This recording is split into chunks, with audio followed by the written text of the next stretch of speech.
Olá, pessoal. Então, dando continuidade aos estudos das organelas citoplasmáticas, nós vamos agora estudar os lisossomos, os centríolos e os peroxissomos.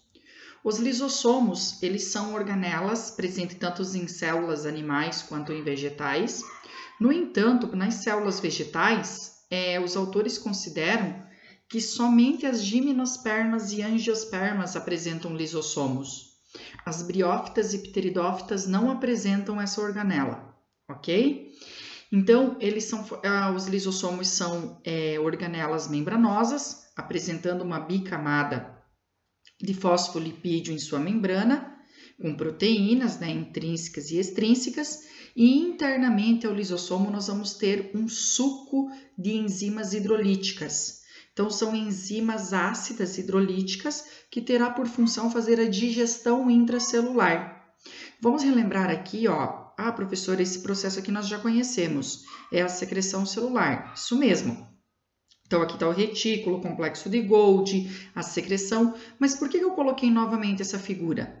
Para mostrar que as vesículas que saem do complexo de Golgi e que permanecem dentro do citoplasma, não indo em direção à membrana plasmática, elas são vesículas lisossômicas, são os lisossomos primários. Então, o lisossomo, ele é produzido aonde? No complexo de Golgi e é formado por essa membrana contendo enzimas hidrolíticas internas.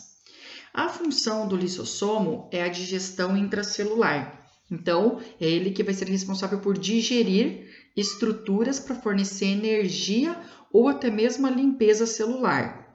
Então, os processos de digestão intracelular se dão de três formas. A autofagia, que é a renovação celular, a renovação das organelas. A heterofagia, que é aquilo que é digerido, que é diferente da célula, diferente, que entrou na célula, portanto não fazia parte dela. Então, vai entrar para fagocitose ou pinocitose, que a gente acabou de estudar, que é o englobamento em massa. E a autólise, que é a apoptose celular. O que é a apoptose? A morte celular programada, certo? Então, vamos passar agora a estudar cada uma dessas três funções. A autofagia, então, é a digestão das próprias organelas citoplasmáticas. Quando alguma organela está velha, perdeu sua função, está ali só ocupando espaço, não exerce mais função nenhuma, ou até mesmo está com escassez de alimento para a célula, os lisossomos primários vão lá, englobam essa organela, através do facúolo autofágico e degradam essa organela velha, porque, afinal de contas, ela não está mais exercendo sua função. Autofagia, auto, a si mesmo. Fagia, digestão, está digerindo as próprias estruturas que lhe pertencem. A heterofagia é a digestão de substância que entra na célula. Se for fagocitose, entrou substância sólida. Se for pinocitose, entrou substância líquida. Como que se dá o processo de digestão por heterofagia? A heterofagia é a digestão intracelular propriamente dita. Então, o lisossomo primário, que saiu do complexo de Golgi, recém-formado, funde-se ao fagossomo ou pinossomo, que são as estruturas fagocitada ou pinocitada, formando o lisossomo secundário ou vacúolo digestivo, que é onde vai ocorrer a digestão das substâncias que entraram na célula. O que é bom vira energia, fica ali para a célula, para o seu metabolismo, e o que não é útil pode ser descartado por plasmocitose, por resíduos, Então, vamos entender aqui na ilustração. Desse lado aqui, eu tenho a autofagia. Como assim, professora? Aqui eu tenho uma mitocôndria, ela provavelmente não exerce mais sua função, ela foi envolta por uma membrana que formou o vacúolo autofágico, certo? Esse vacúolo autofágico, ele vai ao encontro do lisossomo primário, o lisossomo primário rompe sua membrana, liberando as enzimas hidrolíticas no vacúolo autofágico, ocorrendo então a digestão dessa organela velha, a autofagia, limpeza, autodestruição celular. A heterofagia, eu tenho aqui, por exemplo, uma substância sólida que está entrando na célula. Quando a substância é fagocitada, ela leva um pedaço da membrana plasmática com ela, formando, portanto, o fagossomo. O que é o fagossomo? É a substância fagocitada envolta por uma membrana, que é a própria membrana plasmática da célula, que se rompeu e levou, o fagossomo acabou levando um pedaço da membrana junto. O lisossomo primário vai ao encontro do fagossomo, ocorrendo a fusão dos dois, forma o lisossomo secundário e consequente digestão da substância que entrou aqui. Como a substância que entrou no citoplasma não pertencia à célula, é diferente da célula, então o processo de heterofagia. O que o complexo de Golgi está fazendo aqui? Única e exclusivamente para mostrar que os lisossomos se formam a partir do complexo de Golgi. Ele não tem relação nenhuma com a digestão intracelular. Mais uma vez para entender direitinho, pessoal. Autofagia. Organelas velhas. Tá, professor? E o retículo liso, rugoso, o complexo de Golgi, as outras organelas também são digeridas? Sim. Parte do liso pode ser que deixe de funcionar, uma parte do complexo de Golgi, alguma ou outra mitocôndria. Então, o que acontece? Vai ter a digestão. O lisossomo vai lá e degrada essas organelas que não exercem mais suas funções.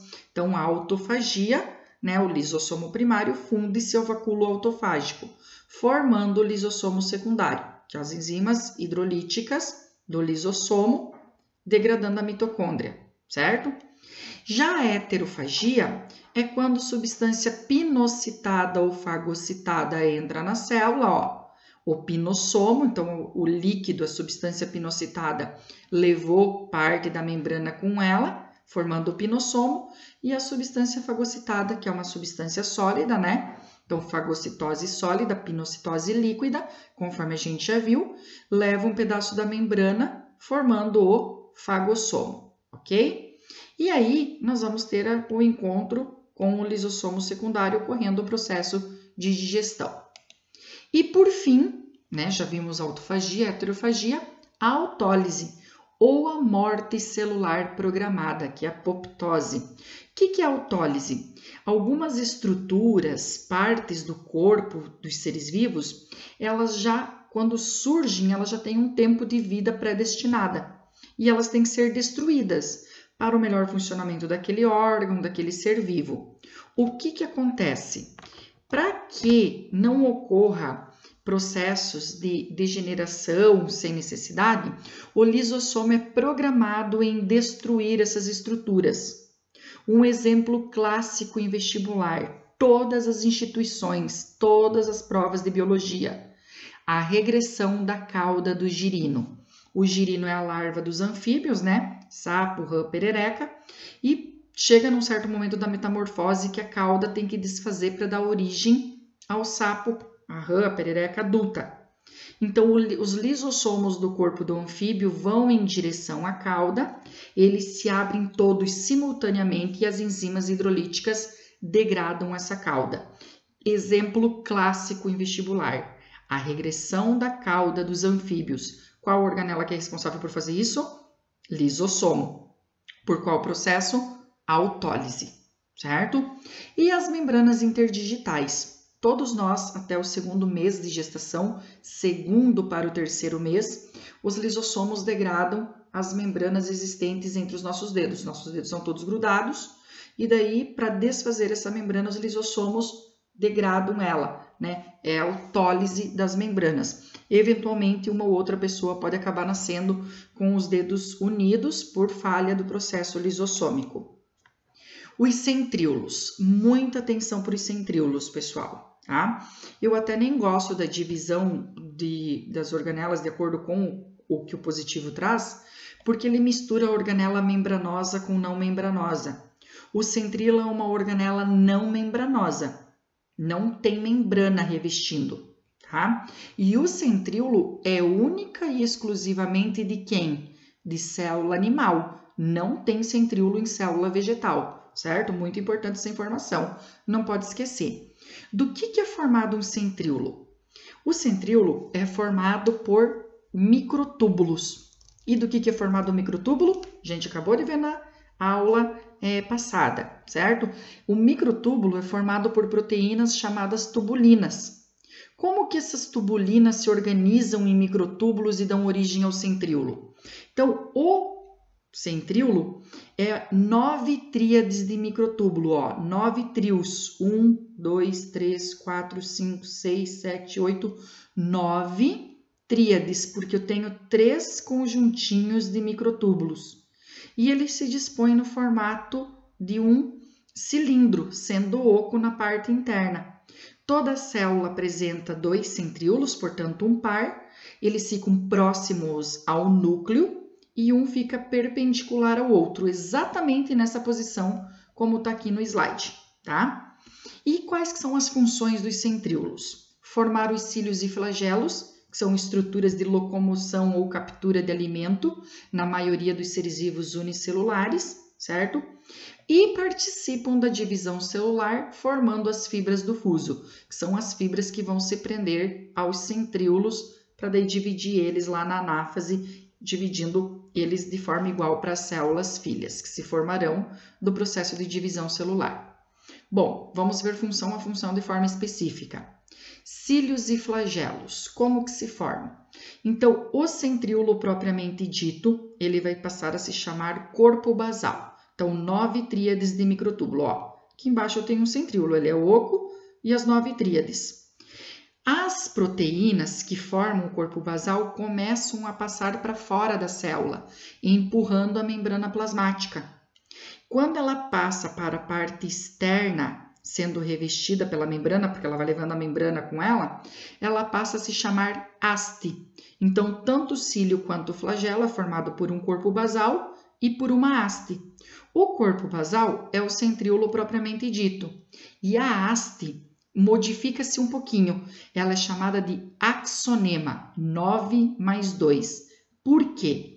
O axonema é 9 duplas de microtúbulos, ó, 1, 2, 3, 4, 5, 6, 7, 8, 9. Só que em vez de tríades, agora são duplas. E a haste não é oca, o axonema não é oco. 2 microtúbulos migram para o centro, fazendo com que os que estão ao entorno, as 9 duplas, prendam-se a esse do meio. Por quê? Já que o flagelo e o cílio vão bater, vão se movimentar, para que ele não se rompa com facilidade, essa conformação aqui, essa estrutura, permite uma melhor estruturação e organização do cílio e do flagelo. O flagelo, ele é mais comprido que o cílio, sempre é maior. Geralmente tem poucos flagelos. A exemplo, aqui o Trypanosoma cruzi, protozoário causador aí da doença de Chagas, que não cai, despenca em vestibular esse conteúdo, tá? Então, o Trypanosoma cruzi e o seu flagelo para locomoção e captura de alimento. E aqui o espermatozoide, que é o gameta masculino, também com o seu flagelo. Quem que forma o flagelo nesse caso aqui? O centríolo, certo? Formado pelo corpo basal e pela haste. O cílio tem a mesma organização, a mesma configuração. No entanto, a haste do cílio é menor que a do flagelo, certo?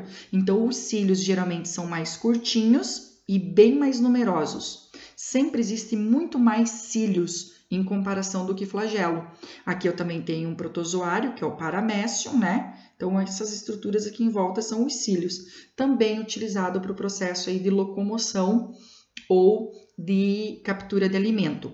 No corpo humano, pessoal, a traqueia, que é do sistema respiratório, ela é revestida por um epitélio rico em cílios, né? Para desprender as estruturas que não foram filtradas e que poderiam entrar no pulmão. Partículas, micro-organismos, poeira, fuligem, que daí os cílios seguram, evitando a entrada dessas substâncias no pulmão. Tá? As tubas uterinas também são revestidas por cílios, o que auxilia no movimento do embrião durante o desenvolvimento do embrionário.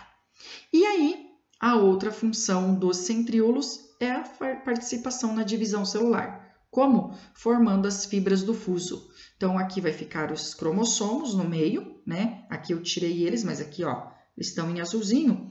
E os centríolos organizam as fibras. O que são as fibras? São estruturas formadas por tubulinas, novamente essa proteína presente aqui, né? Então, ela está no citoesqueleto, forma os centríolos e também forma as fibras do fuso, né?